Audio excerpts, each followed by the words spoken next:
did the Bush administration gain from September 11th? Answer, yes. Does that tell you anything? No. Every authoritarian system in the world gained from September 11th, and it was immediately predictable. I mean, I remember my first interviews with journalists a couple hours afterwards. The first question I was asked is, about this, and I said, look, every power system in the world is cheering. The Russians love it.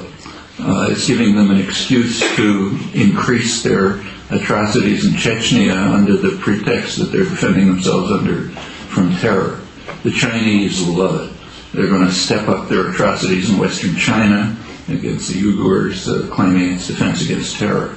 Indonesia loves it. They're going to go on a rampage in Aceh and massacre everyone because they have to defend themselves against terror.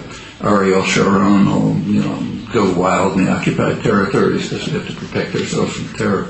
And so it continues. In fact, just about every country, the more violent ones just extended their own violence, but the less violent ones, say like England or the United States or France, immediately imposed what they called protection against terrorism acts of one kind or another, which had almost nothing to do with terror, but a lot to do with disciplining their own populations. So if you take a look around the world, the more, what are called the more democratic societies, instituted mechanisms of control of their population under the pretext of defending themselves against terror. So, and this was completely predictable. This happens after, even after an earthquake, things like this happen. Power systems will exploit it to expand their own power over their primary enemies, which are their domestic enemies, their own population. And if they happen to be carrying out violent repression, they'll extend it. So that the Bush administration gained from it, although true, that doesn't seem to tell you anything. It just says they're just one of the power systems in the world, so they gained from it. Did they plan it in any way or know anything about it? This seems to me extremely unlikely. For one thing, they would have had to been insane to try anything like that. If they had, it's almost certain that it would have leaked. It's a very porous system. Secrets are very hard to keep. So something would have leaked out, very likely. And if it had, they'd all have been before firing squads, and that'd be the end of the Republican Party forever. To take a chance on that, even if you could control what would, further, it was completely unpredictable what was going to happen. You couldn't predict that the plane would actually hit the World Trade Center. It happened that it did, but could easily have missed. So you could hardly control it. But what you could be almost certain of is that any hint of a plan would have leaked and would have just destroyed them. And to take a chance on something like that would be meaningless. Now, if you look at there's a big industry in the United States, on the left as well. You should see the email that I get.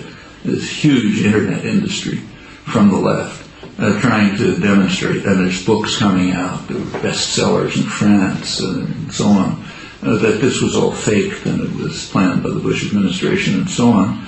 If you look at the evidence, anybody who knows anything about the sciences would instantly discount that evidence. There's plenty of coincidences and unexplained phenomena, and why did this happen and why didn't that happen and so on.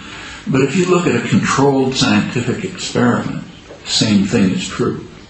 When somebody carries out a controlled scientific experiment at the best laboratories, at the end there are lots of things that are unexplained, and there are funny coincidences and this and that. If you want to get a sense of it, take a look at the letters columns in the technical scientific journals. So like Nature or Science or something.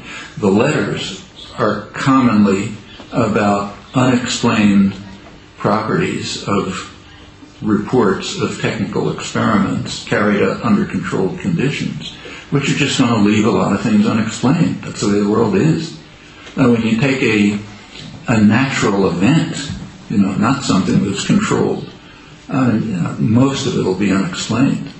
There'll be all sorts of things that happened, but you can afterwards you can put them into some kind of pattern, but beforehand you can't. And the pattern may be completely meaningless because you put them into some other pattern too if you want. I mean, that's just the way complicated events are. So the evidence that's been produced, in my opinion, is essentially worthless. And the belief that it could have been done is so, has such low credibility that I don't really think it's serious. I should say that, I'm pretty isolated on this in the West. I mean, a large part of the left completely disagrees on this and has all kind of elaborate conspiracy theories and about how it happened and why it happened and so on. But I think it just, first of all, I think it's completely wrong, but also I think it's diverting people away from serious issues. I mean, it just doesn't make any, I mean, even if we're true, which is extremely unlikely, who cares? I mean, it doesn't have any significance. But it's a little bit like the huge energy that's put out on trying to figure out who killed John F. Kennedy. I mean, who knows? And who cares? I mean, plenty of people get killed all the time. Why does it matter that one of them happened to be John F. Kennedy? If there was some reason to believe that there was a high-level conspiracy, it might be interesting. But the evidence against that is just overwhelming. And after that, it's just a matter, if it happened to be a jealous husband or the mafia or someone else, what difference does it make?